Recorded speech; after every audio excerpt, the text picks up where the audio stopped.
Hello friends, welcome back to my channel. Welcome to another weekly vlog. I hope you guys have been enjoying these little vlogs where I just take you around and talk about what I've been reading, because mostly a lot of the time the past couple weeks, that's what I've been doing, is just focusing on reading, because I have so many books that I am interested in getting through. I'm going through the process of finishing a ton of series that I'm currently reading. So to start that off, as you saw, I started reading the Maiden Lane series by Elizabeth Hoyt. This is a historical romance series, and it follows a Batman vigilante type character who is fighting crime in the St. Giles area of London. I started off with Dearest Rogue. This is the 5th book in the series, I think. I have 5 left, so this might be 6.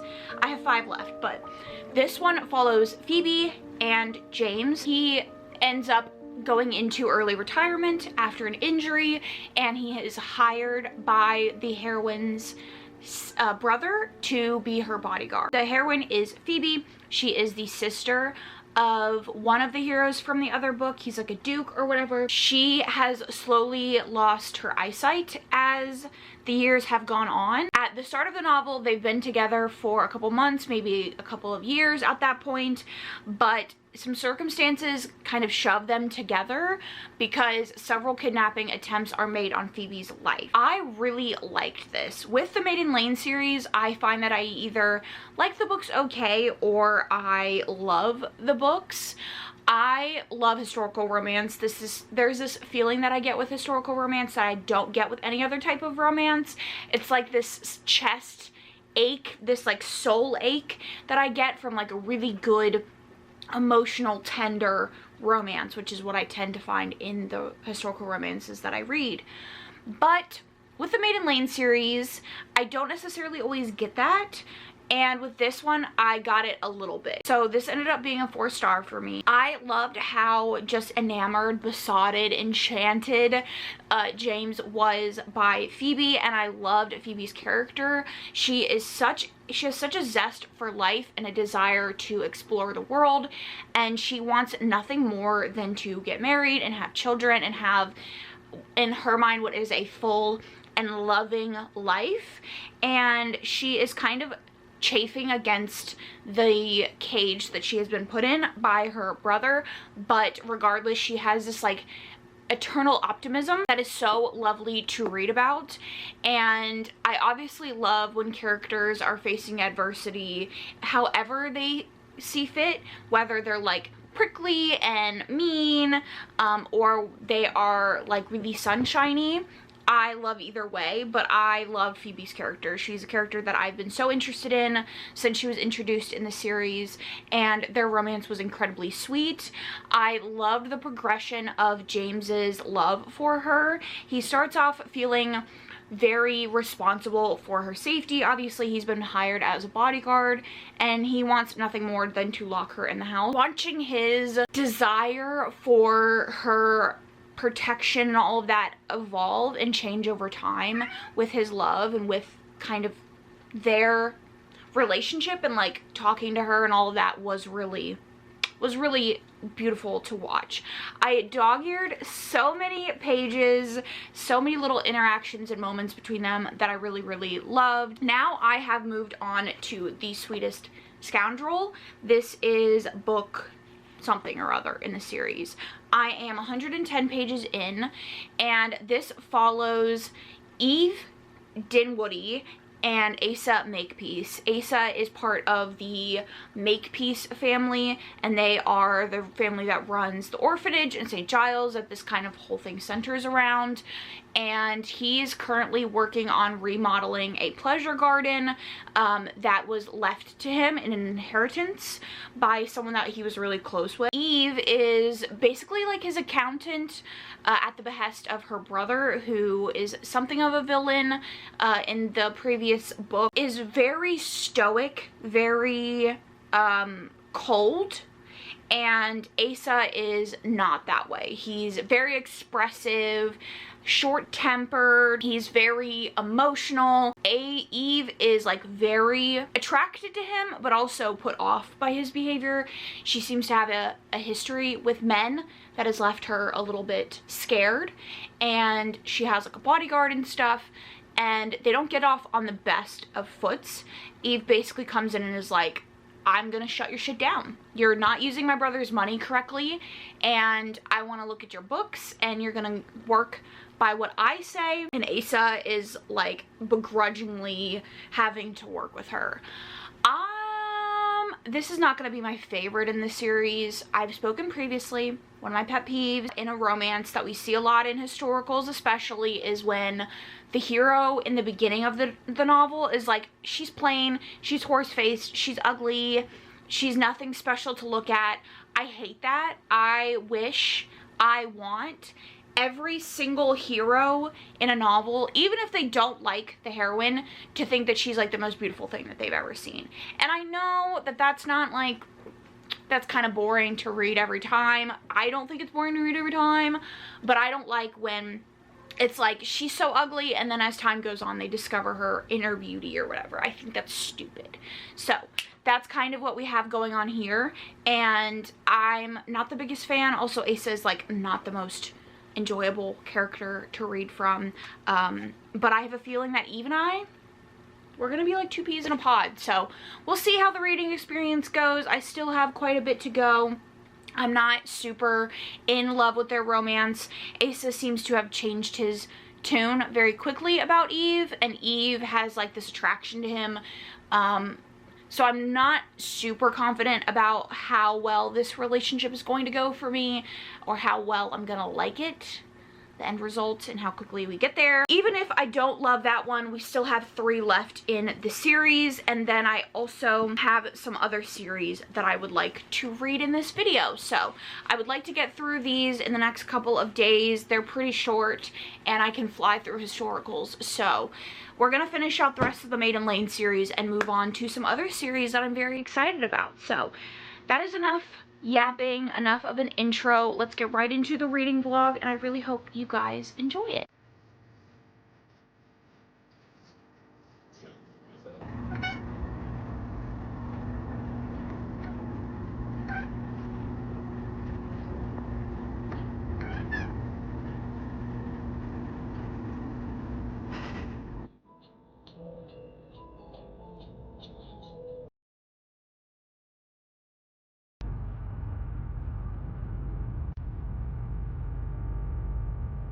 I haven't been wanting to play Sims recently because, as you may know, I was playing a Generations family and I had put about 12 hours in, but for some reason when I got some new packs, it wiped all of my saved data. So we're gonna start over. Today's a bad day. It's gloomy and beautiful outside, but I have been feeling very anxious all day, and so I'm gonna spend the day in bed and I'm going to play some Sims. So we're gonna start with this family. You have a single mom with her twin children, and we're gonna explore our new pack. Is he what? This one's yours.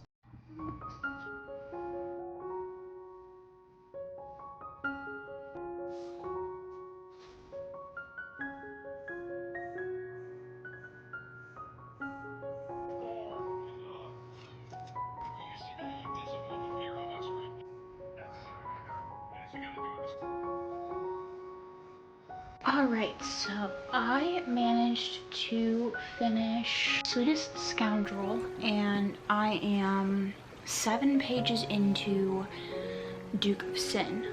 So, Sweetest Scoundrel, I landed on a 3-star for this. Adored the like sexual exploration. The main character, Eve, has a history of some abuse in her past, and watching Asa and her sort of navigate that was lovely to see. but that was pretty much the only part of the novel that I liked. I didn't understand their compatibility. I think there are parts of Asa's personality that just fundamentally don't work with Eve as she is, and I can see it being a problem in the future.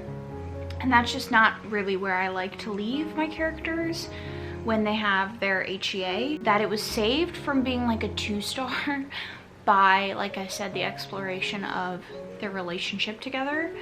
But other than that, like, I wasn't the most in love with this story. So definitely one of my least favorite of the series.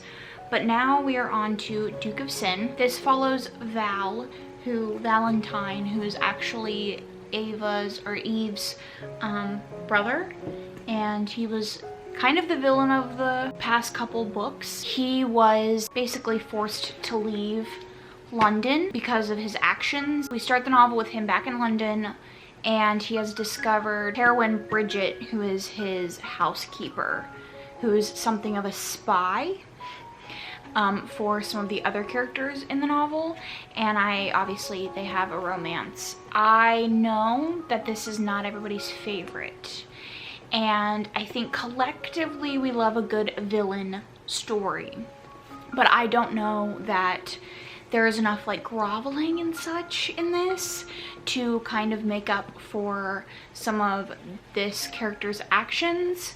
I will say there is an overarching plot to this whole series. The kind of draw to the series is there's like this Batman vigilante sort of situation going on, someone protecting the street of St. Giles, and it's not like one person, and they're called the Ghost of St. Giles, but that hasn't been part of the storyline for at least 2 books. Could have been prior to that, but it's been so long since I read the one before that, before Dearest Rogue, that I don't really remember. And I do know how the end of the series wraps up, like what the final villain of the series is, but kind of the appeal of the novels is like that overarching plot with Batman vigilante, and without that, this feels like a very generic historical romance series. And I think that's where the like 3-star feelings come in, because when we have the characters who are the ghosts, I always love it because there's this like element of their past coming in and their trauma coming in, and when we don't necessarily have that, it ends up just feeling very typical. So I obviously don't know how that's going to come into play here. I just know that it does at one point, but this is a villain romance. We'll see how it goes. I'm a little bit tired of reading. I might try to read a little bit more, maybe get like 50 pages in tonight, and then I might take a small break for the rest of the evening. But regardless, I will talk to you when I have some things to say.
So, I have finished, well, all but one of the books that I needed for this series. So, I ended up finishing Duke of Sin, which I don't remember if I wrapped up for you guys.